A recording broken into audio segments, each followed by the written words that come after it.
Yes. तो basically बच्चों, आज हम डिस्कस करेंगे lattice and unit cell. Next आपका सॉलिड स्टेट का कॉन्सेप्ट है। लैटिस बच्चों क्या होते हैं और आपके यूनिट सेल बेसिकली है। ठीक है, तो लैटिस के बारे में अगर हम बेसिक बात करते हैं तो लैटिस इज जस्ट है ना, lattice is actually point. Lattice बच्चों एक सिंपल सा पॉइंट है। ठीक है, जब भी हम अभी डिस्कस करेंगे टू डायमेंशनल अरेंजमेंट के बारे में, ठीक है, और आपको फिर 3D से 2D से 3D के बारे में समझ में आएगा अच्छे से।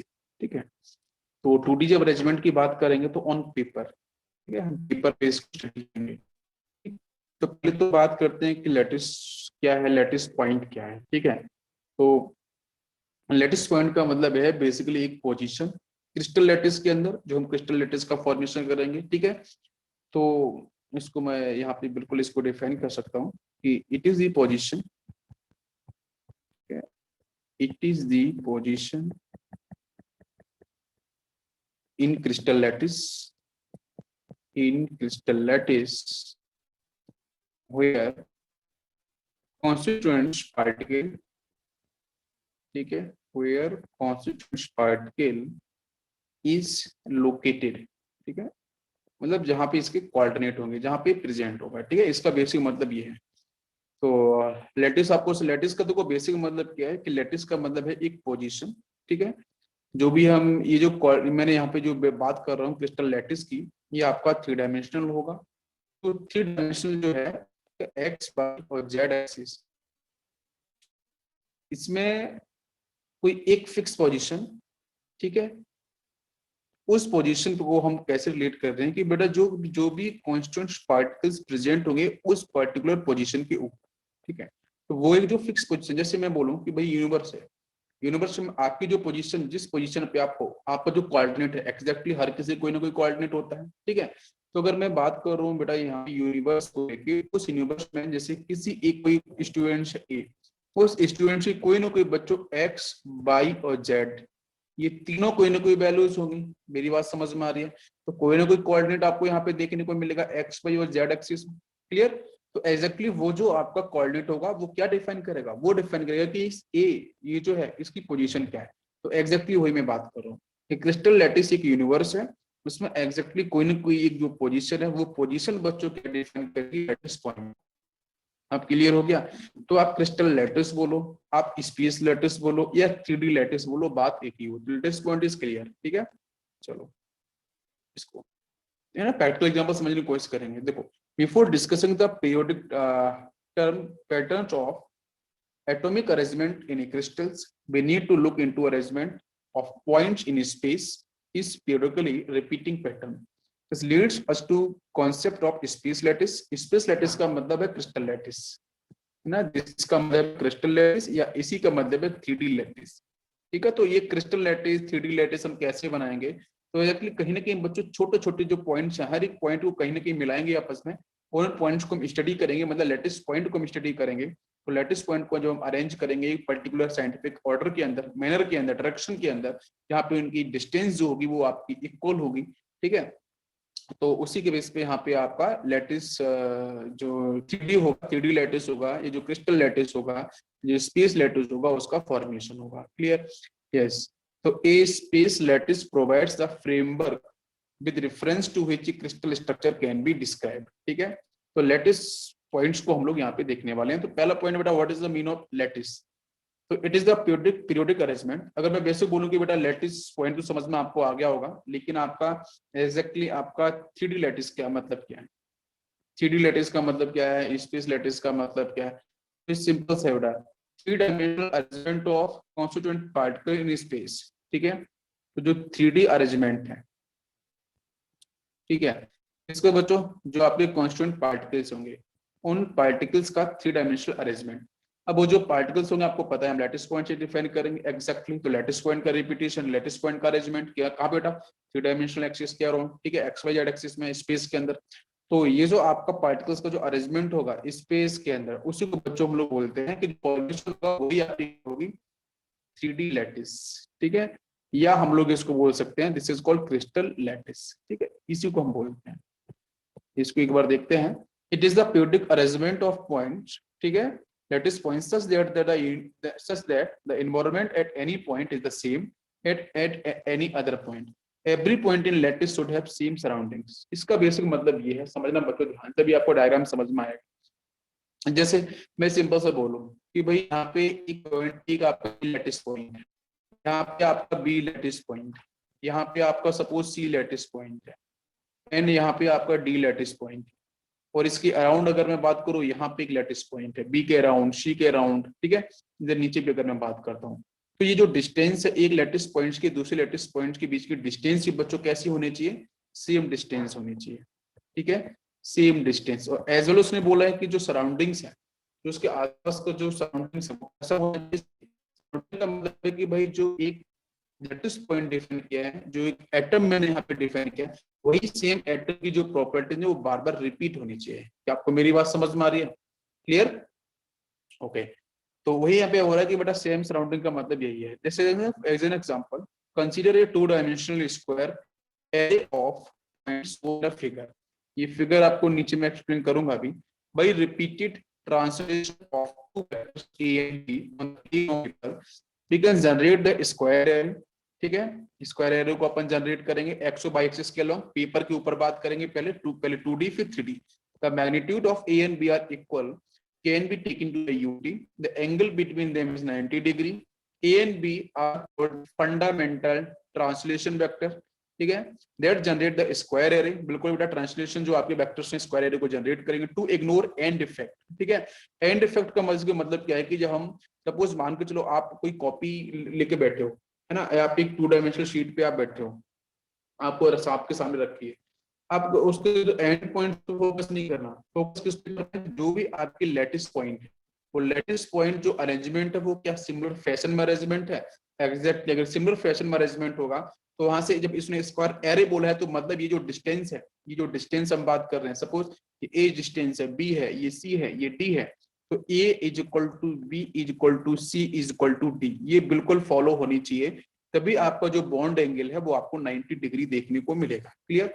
Yes. To ignore end effect का आपको इग्नोर करना है, बिकॉज ये कहाँ तक एक्सटेंड है उससे मतलब नहीं है, ठीक है। मैं रेगुलर पैटर्न को अंडरस्टैंड करने की कोशिश कर रहा हूँ, ये कितना एक्सटेंड करेगा उस पर जाने की जरूरत नहीं है भाई। जहां तक एक्सटेंड करेगा लास्ट में एंड पॉइंट मिलेगा, तो एंड पॉइंट पे जाने की अभी जरूरत नहीं है। हम लोग बात कर रहे हैं कि जो इंटरसेक्शन है वो किस तरीके से, वो कहाँ से स्टार्ट होगा। तो लैटिस पॉइंट जो स्पेस में अरेंज होंगे वो स्क्वायर की तरह अरेंज होंगे। क्या आपको मेरी बात समझ में आ रही है? कुछ इस तरीके से, ठीक है, ये स्क्वायर का फॉर्मेशन होगा। This is very important.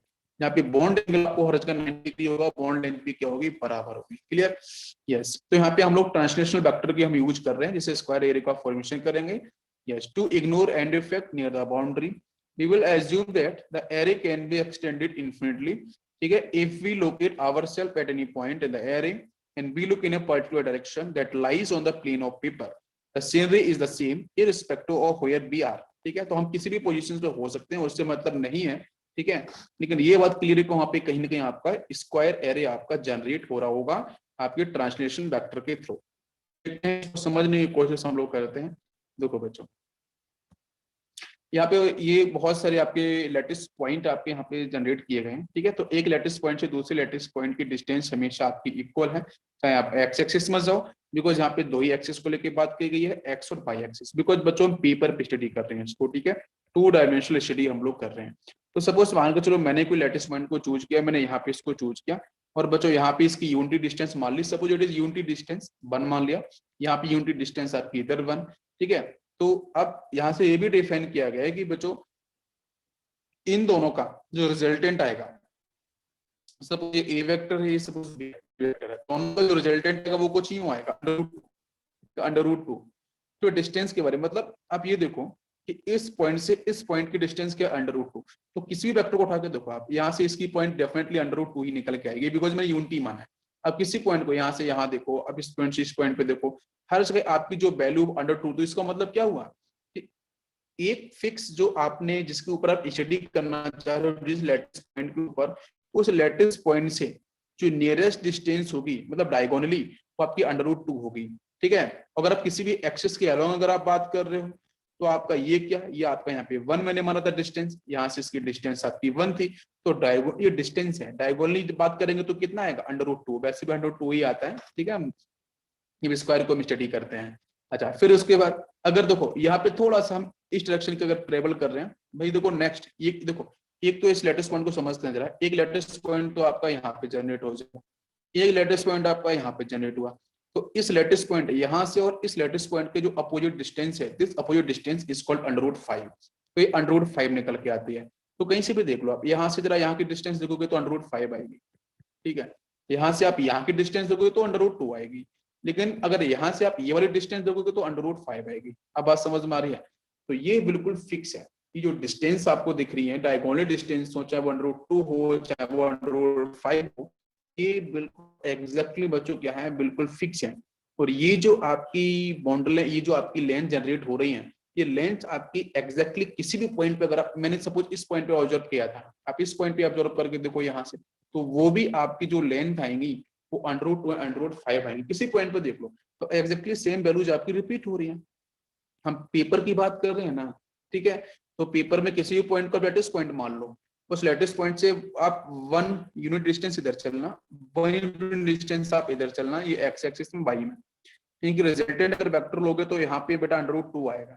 अगर हम यहाँ पे रिजल्टेंट करते हैं इस तरीके से, तो एक स्क्वायर का फॉर्मेशन होगा, यहाँ पे बॉन्ड एंगल आपको 90 डिग्री जनरेट, तो कहीं भी किसी भी जगह देख लो बॉन्ड एंगल 90 डिग्री मिलेगा, यहाँ भी देखो किसी भी पॉइंट पे, तो ये जो आपकी बॉन्ड लेंथ है वो आपकी बराबर हर जगह इक्वल आ रही है। Now it is clear, this is basically 2 dimension. अब ये क्या हुआ, आप जरा देखते होगे कि जब किसी भी चीज को आप परचेज करते हो मार्केट से, ठीक है, तो अमेजोन का बॉक्स आता है, फ्लिपकार्ट का आता है, ठीक है, जिसका भी आता है, तो उस बॉक्स में अगर एक्चुअली वो 3D होता है, ठीक है, उस बॉक्स में नीचे वाली लेयर्स को देखना, ठीक है, उस नीचे वाली लेयर्स में किसी एक पॉइंट को पकड़ के देखना, ठीक है, तो नीचे वाले, जैसे अगर मैं एक सिंपल सा बॉक्स यहाँ पे बताऊं आपको समझ में आएगा, जैसे मान के चलो मैंने कुछ ऐसा अरेंजमेंट किया है, ठीक है, ये कुछ यहाँ पे लिया और इसको अपन ने कुछ इस तरीके से इसको अरेंज किया है, 1 सेकेंड यस, एक स्क्वायर लेते हैं अपन, कुछ इस तरीके से अरेंज समझने की कोशिश कर रहा हूँ, ठीक है, इसका जो नीचे वाला लेयर है, ध्यान दो,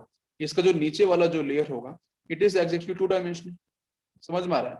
अब यही सेम जो लेयर को मैं उठा के लेटेस्ट पॉइंट मैंने समझ लिया, उसी सेम लेयर को उठा के मैं बेटा क्या करूं, इसकी हॉरिजॉन्टली रख दूं, मतलब एक लेयर मैंने यहाँ लगा दी, एक लेयर यहाँ लगा दी, ठीक है, और उसी सेम लेयर को मैं आपका यहाँ पे पैरेलल बेटा अरेंजमेंट करा दूं इसी लेयर के, तो एक क्या पूरा पूरा क्यूब बन जाएगा, एक फ्रंट पे एक बैक पे, समझ में आया? मतलब एग्जैक्टली क्या हो रहा है कि अगर मैं 2D की अगर एक लेयर को बनाता हूँ, तो उस लेयर को मैं उस लेयर पे मैं एक सिंपल आपकी टेबल है, उस टेबल के ऊपर ना चारों जो एजेस हैं, चारों एजेस पे सेम लेयर को खड़ा कर दूंगा, कर दे खड़ा, एक लेयर ऊपर ही खड़ी, वो एक लेयर ऊपर आप कर दो, ठीक है, सेट कर दो, तो एग्जैक्टली क्यूब बन जाएगा ना। तो मैं क्या कर रहा हूँ, 2D को स्टडी कर रहा हूँ और 3D 2D से ही बना रहा हूँ, ठीक है, बिकॉज बस जस्ट आपके लेयर का अरेंजमेंट है, लेयर का अरेंजमेंट करेंगे और हम 3D का फॉर्मेशन हो जाएगा। नाउ इट इज क्लियर, इसको थोड़ा सा हम लोग यहाँ पे समझने की कोशिश करते हैं बच्चों, ठीक है। Consider the immediate surrounding of a point in the array, if we look due north और ड्यू नॉर्थ ईस्ट, ठीक है, या ईस्ट फ्रॉम दिस पॉइंट, मतलब किसी भी पॉइंट में किसी भी आप डायरेक्शन में देख लो, ईस्ट नॉर्थ में देखो, ईस्ट में देखो, नॉर्थ ईस्ट में देखो, व्हाटएवर, ठीक है, तो हमें जो डिस्टेंस है वो माइन्यूट मिल रही है अलोंग द एक्स एक्सिस या बाय एक्सिस, बिल्कुल बात समझ में आ रही है, ठीक है। Next along north east B C the nearest distance is √2, जो √2 आपको ये मिल रही है, this is √2 units, and will along यहाँ पे बात करते हैं नॉर्थ और नॉर्थ ईस्ट की बात करते हैं, डिस्टेंस √5 यूनिट मिलेगी, जो मैं पहले बता चुका हूँ, ये सिर्फ एक्सिस है, ये सब आपका डायरेक्शन है, नथिंग एल्स, ठीक है। This is true every point in the array satisfy the definition gives the above can be called the 2 dimensional square lattice। जैसे इसको समझते हैं, जैसे मैंने ये पॉइंट लिया है, ध्यान दो बेटा, मैंने सपोज इधर आपका ईस्ट लिया है, ठीक है, तो इधर क्या होगा, वेस्ट होगा, ठीक है, इधर क्या होगा, नॉर्थ, और इधर बच्चों क्या होगा, एग्जैक्टली आपका साउथ, समझ में आ रहा है, ठीक है। ये मैंने यहाँ पे एक्सेस ले लिया है, इसको एक्स एक्सिस ले लो, इसको बाई एक्सिस ले लो, ठीक है, इधर वाला पॉजिटिव में एक्स हो जाएगा तो ये वाला आपका नेगेटिव में एक्स होगा, इधर अगर आपका ये पॉजिटिव में बाई हो जाएगा तो नीचे आपका नेगेटिव में बाई होगा, ठीक है। तो आप किसी भी डायरेक्शन में देख लो, मैंने एक्सटेंड किया है, अगर ये डिस्टेंस अगर आपकी 1 है, ये डिस्टेंस अगर आपकी 1 है, ठीक है, तो इसका रिजल्टेंट आपको पता चलेगा भाई रिजल्टेंट √2 है, इन दोनों को मैंने कंबाइन किया, यहाँ से वैल्यू √2 आई, अब देखो ध्यान से भाई, ये ईस्ट था, मैं ईस्ट पे गया, वन वन, मैं सिंपल सा बोलता हूँ कि भाई आपका घर सपोज इस पॉइंट पे, ए पॉइंट पे, आप ईस्ट में जाते हो 1 किलोमीटर, उसके बाद आपका जहाँ घर है उसी पॉइंट से फिर आप जाते हो नॉर्थ की साइड में, आप 1 यूनिट जो भी है, तो वहां से अगर वो डायगोनली डिस्टेंस पूछेगा तो डायगोनली डिस्टेंस बच्चों क्या हुई, √2 है, बिकॉज 1 1 दोनों को मैं कंबाइन करूंगा, ठीक है, बिकॉज ये 1 है तो ऊपर वाली भी 1 होगी, अगर ये वाली 1 है तो इधर वाली भी आपकी ये 1 होगी, तो ऑब्वियसली आंसर √2 होगा, ठीक। इसके बाद हल्का सा अगर मैं ऊपर की तरफ इधर शिफ्ट करूंगा तो वो डिस्टेंस आपका √5 निकल के आती है, ठीक है।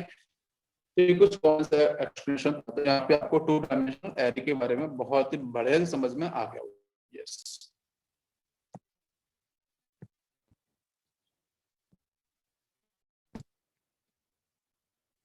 नेक्स्ट बच्चों बात करते हैं मेन फीचर्स ऑफ लैटिस, ठीक है। अब लैटिस का मतलब बेसिकली वही पॉइंट है, ठीक है, लैटिस पॉइंट के बारे में, तो इनके कुछ बैन फीचर्स हैं, ये थ्योरेटिकल सेक्शन है, बिल्कुल इसको देखेंगे। First point, lattice should be infinite, ठीक है। तो लैटिस तो बच्चों स्पेस के अंदर कितने भी हो सकते हैं, ठीक है, कोई फिक्स नहीं है कि बच्चों यहाँ बस एक फिक्स डिस्टेंस तक आप देख रहे हो तो ही आपको वहाँ पे डिफाइन होगा, ठीक है। तो लैटिस बच्चों कितने भी इन्फिनिटी आपके हो सकते हैं। Second point, each point in lattice is called lattice point, ठीक है। Next, lattice point are joined by straight line to represent geometry of lattice, exactly, but straight line में ही ज्वाइन करेंगे, आप इधर ज्वाइन करो, इधर ज्वाइन करो, इधर ज्वाइन करो, बहुत सारे लैटिस पॉइंट्स आपको मिल सकते हैं। अपन अगर यहाँ पे बात करें तो 1 2 3 4 5, समझ में आ रहा है, तो मतलब आप बहुत सारे लैटिस पॉइंट्स को अरेंज कर सकते हो यूनिट डिस्टेंस के साथ, और फिर इसको आप यहाँ पे एक्सटेंड भी, ये तो 2D बनाया मैंने, फिर आपको यहाँ पे इस तरीके इसको अरेंज कर दो, 3D फॉर्म भी आपको जनरेट हो जाएगी। तो एक्जैक्टली मतलब वही है कि जो आपके लैटिस पॉइंट जब बेटा अरेंज होते हैं तो वो आपके एक लीनियर और स्ट्रेट लाइन में हम लोग लेके चलेंगे, ठीक है, जिससे पूरा का पूरा आपका जो लैटिस होगा, एक बड़ा लैटिस वो आपका यहाँ पे जनरेट होगा, ठीक है, crystal lattice. Next point, lattice is different from a crystal, ठीक है, in fact lattice gives rise to crystal, points are replaced by the particles such as atoms, ions और molecules। तो जो भी लैटिस पॉइंट होंगे, अब हम बच्चों कोई भी स्ट्रक्चर के बारे में पढ़ेंगे, like NaCl, like copper sulphate, like galena, like fluorspar, different compounds के बारे में, तो हमें आपको बिल्कुल समझना पड़ेगा कि वहां पे वो सारे लैटिस पॉइंट को we will replace by the atoms, ions and molecules. एक नोट देखते हैं, we can have square lattice, hexagonal lattice, but pentagonal lattice is not possible, ठीक है, because क्योंकि the interior angle of regular pentagon is 108, which is not an integral factor of 360। Very important, हम लोग हमेशा बच्चों जब भी सॉलिड स्टेट चैप्टर को पढ़ेंगे अभी, ठीक है, तो सॉलिड स्टेट चैप्टर के अंदर हम लोग डिफरेंट टाइप का अरेंजमेंट पढ़ते हैं, डिफरेंट टाइप के लैटिस पढ़ते हैं, ठीक है, डिफरेंट टाइप के हम स्पेस लैटिस को स्टडी करते हैं। लेकिन एक बात बिल्कुल इंपॉर्टेंट है कि हम लोग यहाँ पे जो भी लैटिस को स्टडी करेंगे स्ट्रक्चर होना चाहिए ना, जब स्क्वायर, तो हम लोग बेटा स्क्वायर लैटिस के बारे में पढ़ते हैं, ठीक है, और हम लोग यहाँ पे हेक्सागोनल लैटिस के बारे में पढ़ते हैं जो हमारे सिलेबस में है, ठीक है, JEE mains and NEET and advance के अंदर, ठीक है, उसी की हम बात कर रहे हैं। तो हम जनरली स्क्वायर लैटिस और हेक्सागोनल पे फोकस करते हैं जनरली, दो टाइप के। स्क्वायर लैटिस के भी बहुत अरेंजमेंट होते हैं, आपके प्रिमिटिव केस में बात करेंगे, ठीक है, जिसमें आपका सिंपल क्यूबिक होगा, फेस सेंटर्ड होगा, बॉडी सेंटर्ड होगा। फिर हम हेक्सागोनल पे बात करें, हमने पेंटागोनल नहीं पढ़े, ठीक है, तो पेंटागोनल नहीं पढ़े जाने के पीछे एक ही रीजन होता है कि बच्चों यहाँ पे आपका जो बॉन्ड एंगल है वो गड़बड़ी करता है। ये जो रेगुलर पेंटागन है उसका जो बॉन्ड एंगल होता है वो 108 डिग्री होता है एग्जैक्टली, ये आपका इंटीग्रल फैक्टर नहीं है आपकी 360 का। मतलब सीधा सा पॉइंट है कि अगर मैं स्क्वायर की बात करता हूँ तो स्क्वायर हम क्यों स्टडी करते हैं, बिकॉज बच्चों यहाँ पे 90 डिग्री बॉन्ड एंगल मिलता है। 90 में अगर बेटा मैं 4 का मल्टीप्लाई करता हूँ 360 आपको मिल जाएगा। मेरी बात समझ में आ रही है, क्लियर। इसी तरीके से अगर हेक्सागन की बात करते हैं तो 120 मिलता है, 90 डिग्री एंगल मिलते हैं। तो अब देख लो वहां से, अगर मैं यहाँ पे 3 का मल्टीप्लाई करूंगा तो आप 360 डिग्री मिल जाएगा एग्जैक्टली। अब बात क्लियर हो रही है पूरी तरीके से, बताइए मुझे क्या 108 में अगर मैं किसी भी एक फिक्स नंबर का मल्टीप्लाई करता हूँ होल नंबर का, ठीक है, आपकी 1 2 3 4 5 6 7 का एग्जैक्टली आपको 360 मिलेगा? नहीं मिलेगा। तो इसलिए फिर यहाँ पे जो बॉन्ड लेंथ वाला चक्कर है ना वो गड़बड़ हो जाएगा। मैंने बताया कि स्पेस लैटिस के अंदर जो लैटिस पॉइंट का अरेंजमेंट है वो यूनिट डिस्टेंस पे होने चाहिए। बॉन्ड एंगल आपको वो फिक्स है 90 डिग्री वाला, ठीक है, 120 मल्टीपल आपके जो इंटीग्रल फैक्टर्स हैं वो आपके 360 को डिफाइन होने चाहिए। ऐसे बॉन्ड एंगल को हम लोग चूज करते हैं, समझ में आ गया। वैसे ऐसा नहीं कि रेगुलर पेंटागन बनते ही नहीं है, बहुत सारे बनते हैं, उनके वो सॉलिड स्टेट के फेज में भी होते हैं, लेकिन उसकी स्टडी हमारे सिलेबस में नहीं है। जब आप हायर स्टडी में जाओगे तो डेफिनेटली आपको मिलेगी। यहाँ तक बात समझ में आ गई, क्लियर हो गया। अब बच्चों बात करते हैं स्पेस लैटिस और 3D लैटिस, ठीक है, ठीक है। An array of lattice points ठीक है, showing arrangement of constant particles in different positions in 3-dimensional space is known as space lattice or crystal lattice। ठीक है, तो एग्जैक्टली बेटा 3 डायमेंशनल जो अरेंजमेंट है, किसका अरेंजमेंट है भाई, बहुत सारे एरे, एरे का मतलब नंबर्स हैं बहुत सारे, ठीक है, और वो किसके नंबर्स हैं, लैटिस पॉइंट्स हैं बहुत सारे, उनको मैंने अरेंज किया है डिफरेंट डायरेक्शन डिफरेंट एक्सिस के अंदर, ठीक है, और डिफरेंट पोजीशंस के अकॉर्डिंग। तो वहां पे आपको इस चीज में जो अरेंजमेंट दिख रहा है एक्जैक्टली 3D, वो आपका होगा स्पेस लैटिस और crystal lattice. That is, the constant particles of crystalline solids are arranged in definite fashion in that 3-dimensional space. Mathematically, a 3-dimensional space lattice is generated by repeated translation of 3 non-coplanar vector ABC। ठीक है, हम जब obviously बच्चों जब 3D की बात करेंगे तो आपको ये बिल्कुल ध्यान रखना पड़ेगा कि ए है, एक बी है, एक सी है, 3 डिफरेंट वेक्टर्स का रोल यहाँ पे होगा, उनके साथ ही हम लोग स्टडी करेंगे। One such arrangement can be represented by the particles with points in shown below. देखते हैं इसको हम लोग। यस, तो सबसे पहला क्वेश्चन हमारा यहाँ पे होगा कि what is the mean of unit cell. First question ये होगा यूनिट सेल क्या है। ठीक है, ऐसे यहाँ पे यूनिट सेल रिप्रेजेंट की गई है, तो एक्चुअली यूनिट सेल का मतलब क्या है। तो यूनिट सेल बच्चों क्या है, मैं फिर आपको डिफाइन करता हूँ, the minimum unit of crystalline solid. ठीक है, एंड whose repetition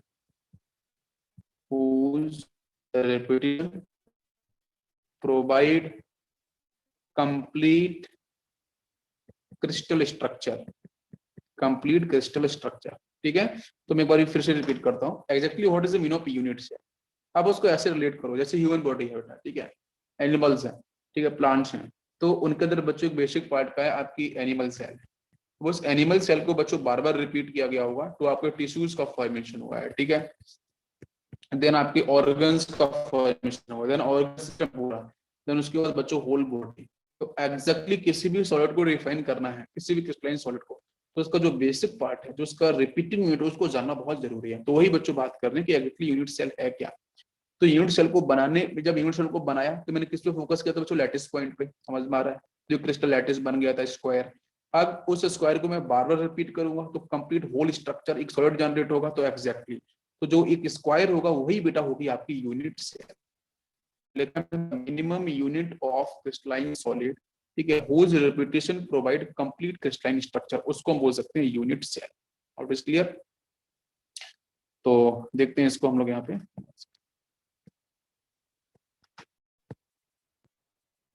यस, जैसे बच्चों मान लो यहाँ पे कि ये बड़ा सा क्यूब यहाँ पे आपका ये जनरेट किया गया है। ठीक है, इसको हम समझते हैं। देखो ये सारे के सारे बच्चों आपके यहाँ पे क्या है, एटम्स हैं। ठीक है, अपन इसको लैटिस पॉइंट बोल सकते हैं। ठीक है, तो एक क्यूब देखो आपको परफेक्टली यहाँ पे दिख रहा है। ठीक है, ये आप देख सकते हो, यस लाइक दिस, एक क्यूब आपको यहाँ पे दिख रहा है कंप्लीट।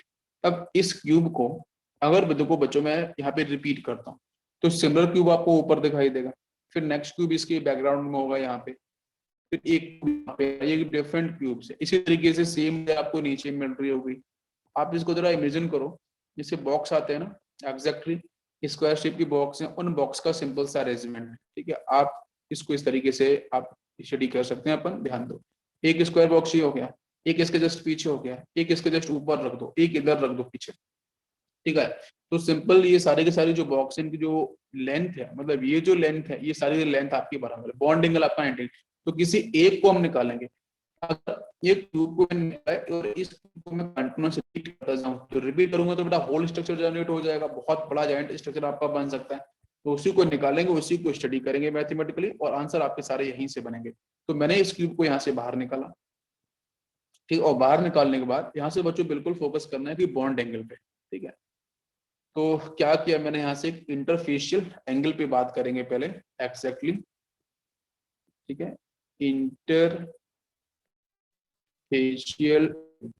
इंटरफेशियल एंगल का मतलब है, देखो यहाँ से आप देखो, ये आपका यहाँ से अल्फा है, ये आपका बीटा है, यहाँ से गामा है।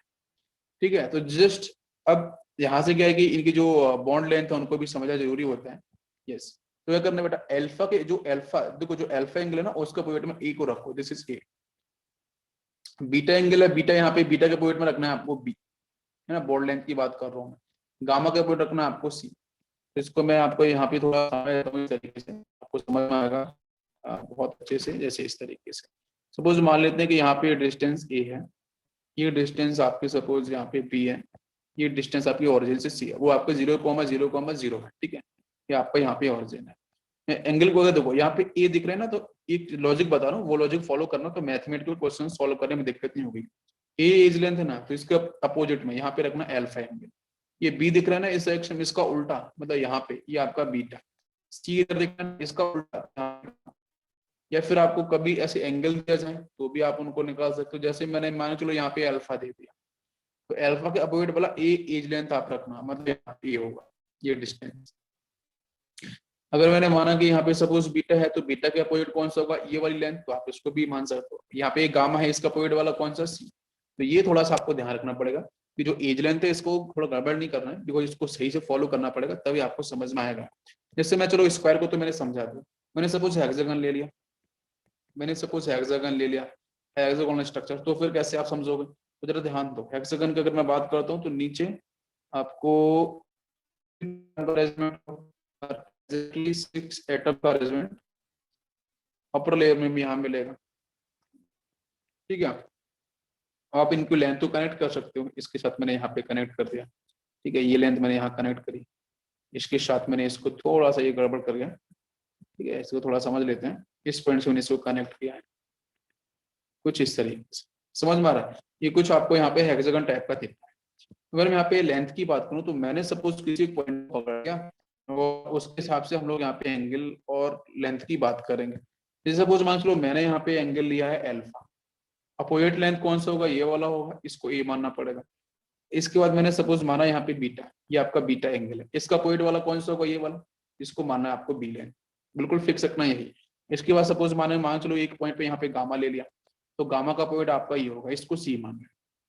लेकिन यहाँ पे ऐसा नहीं होगा कि ए इक्वल टू तो आपका बी होगा, बॉन्ड लेंथ देख लो, ए और बी के तो लगभग नहीं 1 सेकंड, ए और सी एग्जैक्टली, ए और सी नीचे वाले हैं ना, ये बराबर होंगे, तो 1 सेकेंड, तो ए और सी बॉन्ड लेंथ क्या होंगी आपकी, बराबर होंगी, ठीक है। बट आपका जो बी होगा वो बॉन्ड लेंथ ज्यादा होगा, तो हेक्सागन में ये ट्रेंड मिलता है। और जहां पे अगर मैं गामा एंगल की बात करूं एग्जैक्टली, तो गामा एंगल कितना होगा, ठीक है, तो दो एंगल की बात करूं, अल्फा और बीटा। अल्फा आपका यहाँ पे है, ठीक है, बीटा आपका देखो नीचे की तरफ है, गामा आपका डायरेक्शन में है, तो अल्फा कितना होगा, यस, अल्फा बॉन्ड एंगल आपका 90 आएगा, ठीक है, ये देख लो अल्फा 90 बनेगा, तो अल्फा क्या होगा 90 डिग्री। बीटा की बात करेंगे तो बीटा कितना होगा, बीटा आपका होगा 120 डिग्री, ठीक है, और जो गामा होगा वो होगा आपका 90 डिग्री। अब समझ लो ये जो एंगल दिख रहे हैं, मतलब गामा कुछ ऐसा होगा, वो लिनियर थोड़ा दिख रहा है, इसकी बॉन्ड थोड़ी झुकी रहती है। ये हेक्सागन के जो बॉन्डिंग है उसके बारे में बता रहा हूँ, उनकी एज लेंथ के बारे में, ठीक है। तो this is the basic structure for the hexagon. एक बार इसकी थ्योरी को देखते हैं अपन। Yes, from the complete space lattice it is possible to select a small 3-dimensional portion which repeat itself in different directions x y z axis के अंदर to generate a complete space lattice. This is called unit cell. In the above example of square lattice, the unit cell is the square obtained by joining 4 neighboring lattice points as shown in figure in the last page. Since every corner of this square is common to 4 unit cell meeting at that point a corner, the effective number of lattice points as the unit cell is only 1. Alternately, the unit cell can be visualized with 1 lattice point at the corner of a square and with none as the corners and see in the figure previous page. ठीक है, तो ये इसका basic explanation है, ये आपको मैंने पहले भी समझा। बात करते हैं सिमेट्री की तरफ, ठीक है। तो नेक्स्ट पॉइंट है types of symmetry in crystals, ठीक है। तो क्रिस्टल्स में आपकी जो सिमेट्री डिफरेंट टाइप की है, प्लेनो सिमेट्री है, सेंटर ऑफ सिमेट्री है, एक्सिस ऑफ सिमेट्री है ना, उसको थोड़ा सा बात करते हैं। तो बेसिकली उठा देखते हैं इसका बेसिक डेफिनेशन क्या होगा, ठीक है, सिमेट्रिक समझते हैं। Crystal possesses a regular repeated internal structure. The concept of symmetry describes the repetition of structural feature, ठीक है। Crystals therefore possess symmetry and crystallography is basically concerned with the describing different types of symmetry. Broadly, two general types of symmetry exist, ठीक है। These consist of translational symmetry and point symmetry. तो translational symmetry describe करती है periodic repetition of a structure feature across a length और through area और volume, ठीक है। तो एरिया, वॉल्यूम और लेंथ के क्रॉस अगर आपका रिपीटिशन हो रहा है तो बेटा वो आपको मिलेगा ट्रांसलेशनल सिमेट्री में, जो हम लोगों ने पहले भी स्टडी किया है वेक्टर्स को लेके। The concept of lattice is described related to the idea of translational symmetry. Point symmetry on the other hand describe the periodic repetition of structural feature around a point.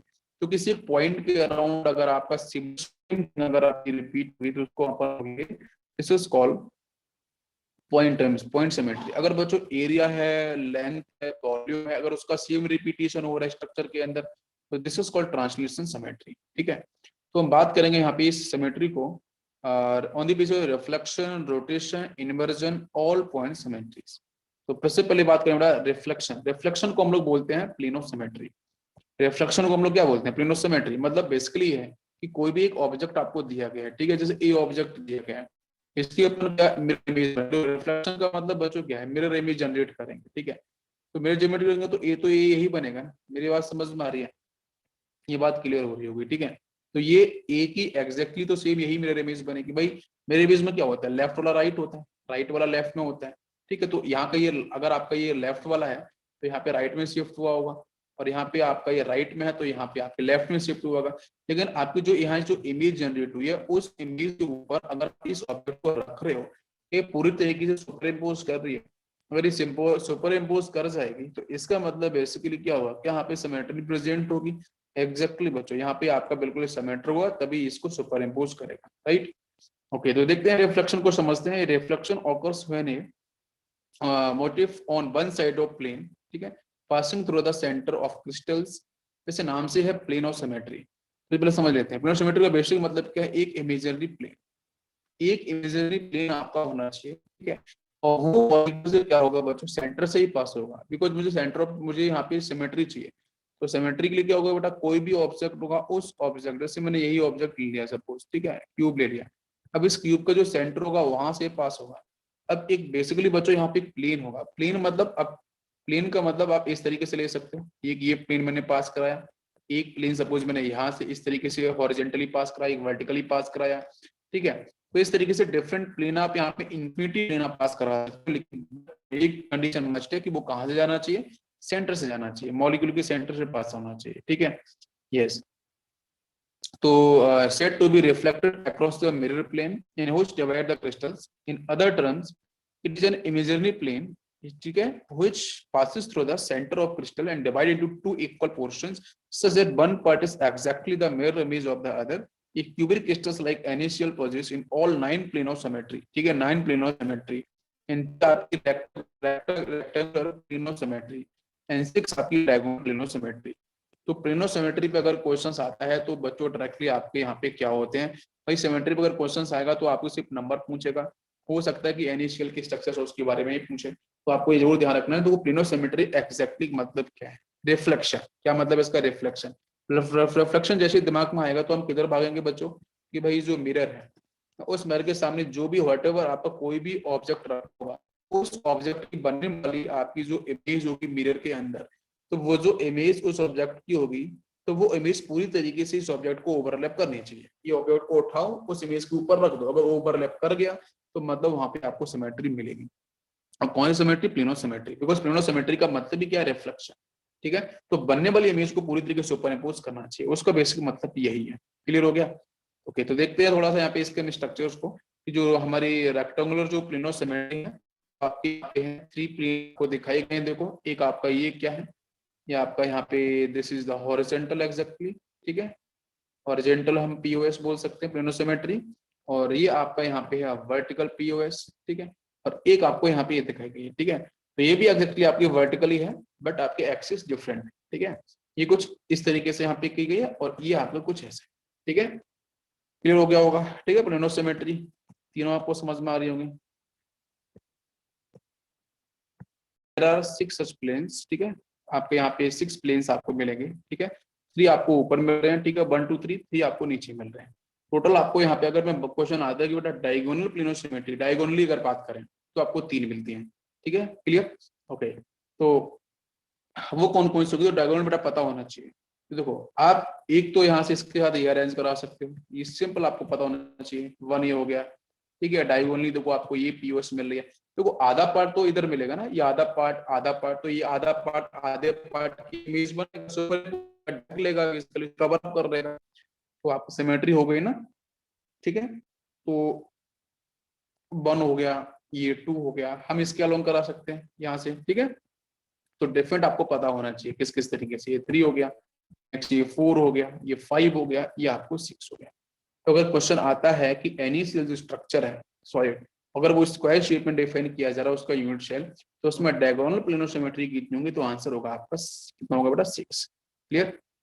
अब बात करेंगे rotational के ऊपर, ये discuss करेंगे।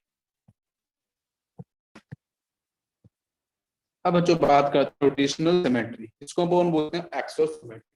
ठीक है, plano symmetry is clear. अब बात करते हैं अपने एक्सिस ऑफ सिमेट्री के ऊपर। एक्सिस ऑफ सिमेट्री से को क्या समझ में आ रहा है?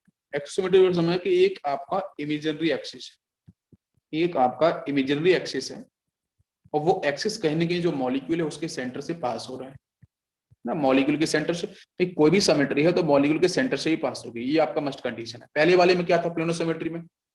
Image, image is the first condition. और एक वो आपकी ये जो स्क्वायर शेप में जो आपकी सिमेट्री डेवलप होती है, एक्सिस सिमेट्री में क्या होगा, एक लाइन होगी। एक्सिस का मतलब लाइन होता है, ठीक है, स्ट्रेट लाइन। एक लाइन होगी, वो मॉलिक्यूल के सेंटर से पास हो रही होगी, सिंपल सा पॉइंट वही है। ठीक है, अब इसको हम बेटा जैसे मैंने पहले बात करी थी कि वो जो सिमेट्री थी उसको डिसाइड किया था मैंने on the basis of reflection. अब हम बात कर रहे हैं रोटेशनल के बेस पे। ठीक है, तो भाई एक्सिस पास हो गया, सपोज यहाँ से ये देखो एक्सिस पास हो गया, इसके अराउंड हम लोग इसे रोटेट करा के देखते हैं, रोटेशन करा के देखते हैं कुछ थीटा एंगल के साथ, देखते हैं। It arises when a viscous element is rotated at a fixed number of degrees, ठीक है, yes, fixed number of degrees about a central axis before it is repeated। तो हम इसको रिपीट करेंगे, जैसे सपोज ये पॉइंट यहाँ पे है, अगर इसको मुझे फिर से इसी पॉइंट पे चाहिए तो मैं इसको यहाँ से अगर इधर से रोटेट करा रहा हूँ, suppose it is like anti clockwise या क्लॉकवाइज, आप कैसे भी करा सकते हो, मैंने रोटेशन कराया तो बेटा कहीं ना कहीं आपको 360 डिग्री आपको रोटेशन कराना पड़ेगा, तो सेम चीज रिपीट होगी। अगर यहाँ पे ये भी सेम है और ये भी सेम है, ठीक है, मुझे इसको इस पॉइंट पर चाहिए तो आपको रोटेशन कराना पड़ेगा। मतलब बेसिकली ये है कि जिस भी पॉइंट से आप ऑब्जर्व कर रहे हो, जहां आप आंख से जहां से जिस पॉइंट से आप देख रहे हो, ऑब्जर्व कर रहे हो, यहाँ पे ऑब्जर्व बैठा है, उस पॉइंट पे सेम थिंग आनी चाहिए, लेकिन वहां पे जो एंगल है वो जो थीटा होगा वो आपका एक फिक्स डिग्री का होगा। ठीक है, तो अगर सेम चीज रिपीट होगी तो एग्जैक्टली बच्चों वहां पे रोटेशनल सिमेट्री के रिस्पेक्ट में एक्सोसिमेट्री आपकी डिफाइन की जाएगी। ठीक है, तो बात करते हैं, it is an imaginary straight line about which if the crystal is rotated, ठीक है, it will present the same appearance more than once during the complete revolution. तो जैसे देखो यहाँ पे ये फर्स्ट दे रखा है, एक रोटेशन ये हो सकता है, ठीक है, इस तरीके से हॉरिजॉन्टली मैं इसको वर्टिकली बोल सकता हूँ। ये देखो यहाँ पे हॉरिजॉन्टली है, मैं इसको रोटेशन ऐसे भी कराऊं या फिर इधर से कराऊं। एक आपका यहाँ से हो सकता है इस पॉइंट, ये सेंट एग्जैक्टली आप अगर देख रहे हो तो ये फील करो जरा, ये देखो इस पॉइंट से पास हो रहा है यहाँ से, मतलब अपोजिट अपोजिट आपको, लेकिन वो कुछ इस तरीके से अरेंज किया गया है। अगर आप देख लो तो अपोजिट तो यहाँ भी है कि भाई ये इसके अपोजिट जा रहा है, लेकिन मैं कर रहा हूँ इस वाले एक्सिस के साथ। देखो प्लेन को अगर आप समझने की कोशिश करो तो कितने फेस इसमें होंगे, वो फेस को अपोजिट लेना पड़ेगा ना। तो देखो एक फेस जिस रूम में आप बैठो उस रूम से ऑब्जर्व करो, एक आपका जो छत है, जो रूफ है, वो एक ऊपर वाला फेस हो गया। नीचे वाली फेस की बात करते हैं, जो आपका जमीन है, फ्लोर है। आपके लेफ्ट एंड राइट में देखो तो 2 फेस दिख रहे होंगे, आपके फ्रंट और बैक में दिख रहे होंगे 2 फेस एक्जैक्टली। तो मैंने कहा कि ये रूफ हो गई है, ये आपकी फ्लोर हो गया, तो वहां से एक पास करा दिया, तो एक तो यहाँ से मिलेगा रोटेशन, यहाँ से करा सकते हो। दूसरा आप देखो आपके लेफ्ट और राइट दिख रही है, उसके साथ वहां से रोटेशन आपको मिल जाएगा, वहां से करा सकते हो, एक्सिस सिमेट्रिक एक्सिस ड्रॉ कर सकते हो। एक क्या हो, एक आपका क्या होगा फ्रंट और एक बैक, उससे करा दिया मैंने फ्रंट बैक, ये आपका फ्रंट पे था फेस और आपका ये बैक पे था, वहां से मैंने इसका रोटेशन करा दिया। तो बेसिकली इसको अपन बोलते हैं एक्सिस ऑफ 4 फोल्ड सिमेट्री, तो देयर आर बी 3 एक्सिस, तो 3 एक्सिस यहाँ से आपको देखने को मिल सकते हैं। Out is clear? Yes, next बच्चों बात करेंगे टू फोल्ड सिमेट्री को लेकर। ठीक है, two fold symmetry axis symmetry का एक पार्ट है टू फोल्ड। ठीक है, तो टू फोल्ड सिमेट्री आपको मिलते हैं 6।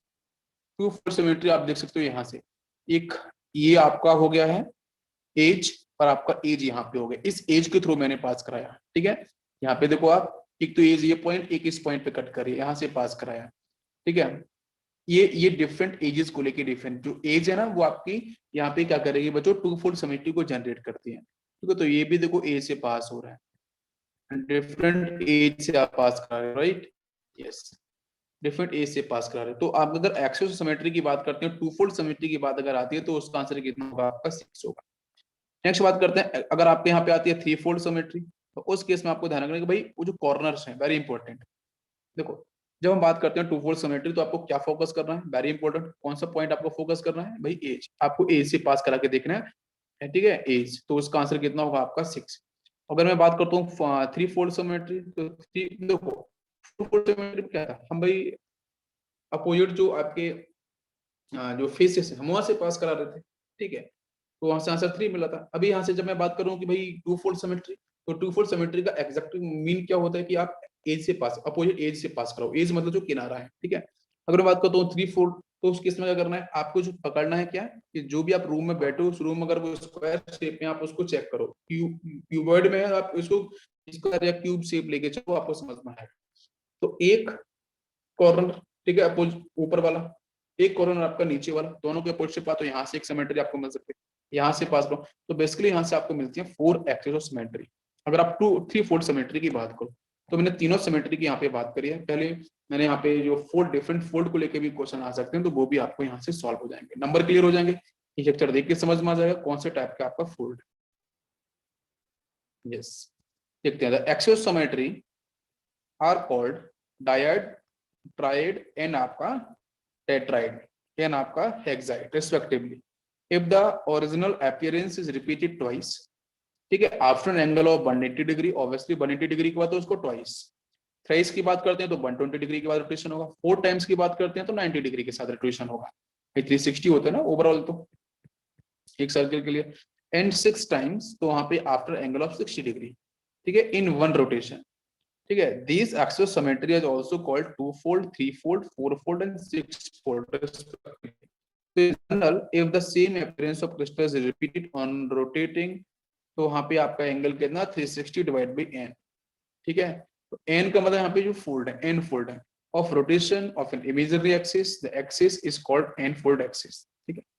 तो n फोल्ड है, तो n यहाँ पे क्या होगा, वो आपको जो फोल्ड है, 3 फोल्ड है, 2 फोल्ड है, 4 फोल्ड है, 6 फोल्ड है, वो फोल्ड का नंबर यहाँ पे रखना है, और यहाँ से आपको थीटा जो एंगल होगा, वो मैं बोलूँ सपोज बच्चों 2 फोल्ड हुआ है, एक्सोसिमेट्री को डिफाइन करने के लिए, अगर 2 फोल्ड उसने बोल दिया है तो फिर उसके साथ ध्यान रखना भाई फोल्ड का मतलब क्या बच्चों, आपको पता है एज, एज से हम लोग पास करा रहे हैं, ठीक है, सिमेट्री एज से पास हो रही है, अपोजिट एजेस से पास हो रही है, 2 फोल्ड, तो इसमें आपको 2 पुट करना पड़ेगा, जैसे 2 पुट करेंगे तो एंगल कितना हो जाएगा 360 डिवाइड बाई 2, तो यहाँ से आपको मिल जाएगा कितना 180 डिग्री, राइट। तो कहीं ना कहीं 180 डिग्री का रोटेशन हुआ होगा और सिमेट्री आपको देखने को मिली होगी, सेम मॉलिक्यूल्स आपका सेम थिंग आपकी रिपीट हुई होगी, क्लियर। तो सेंटर ऑफ सिमेट्री का एग्जैक्ट मतलब जिसको हम सीओएस बोलते हैं, ठीक है। सेंटर ऑफ सिमेट्री का मैं 2 सिमेट्री बता दिया आपको, प्लेनो सिमेट्री और एक्सियल सिमेट्री, ठीक है। प्लेनो सिमेट्री के अंदर बच्चों क्या देखते हैं रिफ्लेक्शन, और एक्सियल सिमेट्री के अंदर, एक्सियल सिमेट्री हम लोगों ने बात करी तो वहाँ पे रोटेशन को फोकस करते हैं, ठीक है, रोटेशनल एक्सिस को फोकस करते हैं। सेंटर ऑफ सिमेट्री की बात करते हैं तो इन्वर्जन का मतलब बच्चों होता है रिवर्स, ठीक है, उल्टा। तो एनी क्रिस्टल वैसे इंपॉर्टेंट नहीं है हमारे सिलेबस में, फिर भी देख लेते हैं। If crystal possess inversion symmetry then every line drawn through the centre, obviously symmetry है तो सेंटर से पास हो गई, ठीक है, ओके। तो will connect two identical features on opposite side of the crystal, in other terms it is an imaginary point. भाई centre का मतलब क्या होता है, कोई भी पॉइंट है सेंटर, तो आपको पता है सेंटर कहाँ पे मिलता है, कोई अगर आपका सर्किल होगा, कोई बेसिकली अगर आपका रिंग वाले जो भी स्ट्रक्चर्स होते हैं जनरली वहां पे आपकी सिमेट्री डिफाइन होती है, सेंटर ऑफ सिमेट्री, ठीक है। तो मैं आपको यहाँ पे एक वर्ड यूज कर रहा हूँ कि यहाँ पे जो एक कोई पॉइंट होगा, कोई एक इमेजिनरी पॉइंट होगा, उस पॉइंट को मॉलिक्यूल के सेंटर पे लेके चले जाओ, और जाने के बाद फिर वहां से आपको डिस्टेंस दिखनी है, तो इस पॉइंट से इधर की डिस्टेंस कितनी है, यहाँ डिस्टेंस कितनी है, इधर की डिस्टेंस कितनी है, ये डिस्टेंस, अगर ये डिस्टेंस अगर आपको अपोजिट साइड इक्वल मिल जाती है देन वी विल कॉल, और आपके ये मॉलिक्यूल्स अपोजिट साइड में सेम होनी चाहिए, this is must important. Suppose यहाँ पे ए प्रेजेंट है तो यहाँ भी ए ही होना चाहिए, यहाँ सपोज बी प्रेजेंट है तो यहाँ पे बी होना चाहिए, यहाँ पे सपोज सी प्रेजेंट है तो यहाँ पे आपका सी होना चाहिए। तो यही देखना होता है कि अपोजिट साइड की जो डिस्टेंस है उस पर्टिकुलर, देखो मैंने कहा कि कोई मॉलिक्यूल है उसके मैं सेंटर में एक फिक्स हो गया, भाई सेंटर पे जाके बैठ गया, वो सेंटर से मैं अपोजिट साइड में देख रहा हूँ, तो आप सेम ग्रुप है, जैसे यहाँ पे ए लगा, यहाँ पे ए लगा है, मैंने इधर देखा, मैंने यहाँ देखा, तो जो बीच की डिस्टेंस फ्रॉम द सेंटर अगर वो इक्वल आती है तो एक्जैक्टली वहां पे क्या होगा, सेंटर ऑफ सिमेट्री प्रेजेंट होगी। बात समझ में आ गई? Yes, within the crystal, that any line drawn through it intersects the surface of crystal at equal distance. Equal distance is equidistance in both direction. In equal distance कहाँ से? From the center. तो exactly अगर equal distance मिलती है, अगर molecule दोनों तरफ same है सेंटर से, तो exactly बेटा बोलेंगे centre of symmetry. Crystal only one centre of symmetry. तो कोई भी मॉलिक्यूल होगा, उस मॉलिक्यूल का एक ही सेंटर हो सकता है, यूनिक सेंटर हो सकता है, 10 सेंटर नहीं हो सकते हैं, ठीक है? दिस इज मस्ट और इंपॉर्टेंट। तो ये आपकी जो सेंटर ऑफ सिमेट्री होती है, it is always 1। Now we will calculate कि यहाँ पे नंबर्स कितने होंगे। The total number of planes from axis of symmetry, axis and centre of symmetry caused by the crystals are termed as element of symmetry। तो whole element of symmetry का मतलब है आपकी plane of symmetry plus axis of symmetry plus आपकी centre of symmetry. तो centre of symmetry always 1। बाकी symmetry को हम काउंट करेंगे, और अभी जो हम लोग देखा भी था उनके नंबर्स को हम लोग ऐड कर देते हैं, तो आपको निकल के बेटा एलिमेंट ऑफ सिमेट्री। तो प्लेन ऑफ सिमेट्री कितनी थी याद करो, 3 + 3 3 + 6 9 थी ओवरऑल। ये आपकी 3 टाइप की थी, ठीक है? 2 फोल्ड 3 फोल्ड 4 फोल्ड बात करी थी, ये आपकी 13 थी, ये 1 थी। सबको ऐड करेंगे तो आंसर 23। तो आपको यहाँ पे बिल्कुल, आपको अगर सिमेट्री के बारे में कहीं कोई क्वेश्चन मिलता है तो बिल्कुल आप सॉलिड स्टेट, ये चैप्टर सॉलिड स्टेट तो इंपॉर्टेंट है, ये सिमेट्री सेक्शन। बाकी हम जब और भी चैप्टर्स पढ़ते हैं, ऑर्गेनिक केमिस्ट्री में और आइसोमेरिज्म डिस्कस करते हैं, ठीक है, या फिर हम कोऑर्डिनेशन कंपाउंड के अंदर आइसोमेरिज्म डिस्कस करते हैं, तो वहां भी सिमेट्री के बारे में डिस्कशन करते हैं, ठीक है? तो यहाँ पे आपको ये पूरा सिमेट्री के बारे में समझ में आ क्लियर स्टूडेंट्स? नेक्स्ट लेक्चर के अंदर बच्चों हम लोग बात करेंगे ब्रेवियाज लैटिस के बारे में। वहां से भी क्वेश्चंस आते हैं, प्रीवियस ईयर में आए हैं, और हमारी डिफरेंट टाइप की जो यूनिट सेल है, ठीक है, वो कौन कौन सी है, उस पर करेंगे हम लोग discussion. Thank you students, thank you for watching.